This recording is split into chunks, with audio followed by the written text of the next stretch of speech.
twabadde tukyali awo ngenda okulaba nga akamesagi kapopinga omanyi obutaami bw'obusegu bubeera bufulumye waliwo ampeereza akamesagi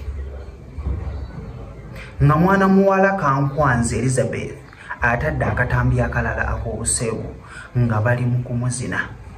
Akatambi kali bw'onookalabako ojja kulaba engeri gy'oyinza okubeera nga ozinamu omukazi alina amazzi n'obeera nga ate omutuusa ku ntikko amazzi ago ne gabeera nga gamansuka gati. Yukira last time nakugamba nti abanyankola abo babeera n'amazzi. So ngenda kubeera nga nkola ka video ako ojja kubeera nga okalaba olabe engeri omusajja gye yamukubye omukira n'awulira nga gwawo n'awulira nga atuuse ku ntikko.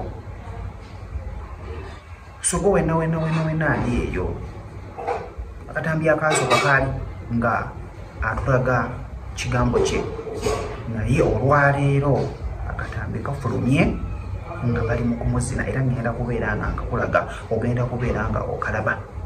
Obutaimi buno bw'obusegu obufuluma tufunamu bingi ebyokuyiga kubanga olaba omuli oyingirijanyolamu ekiwato naawe ogamba nange nja kukolamu kino. So ogenda okuvaamu obeera oyizeemu.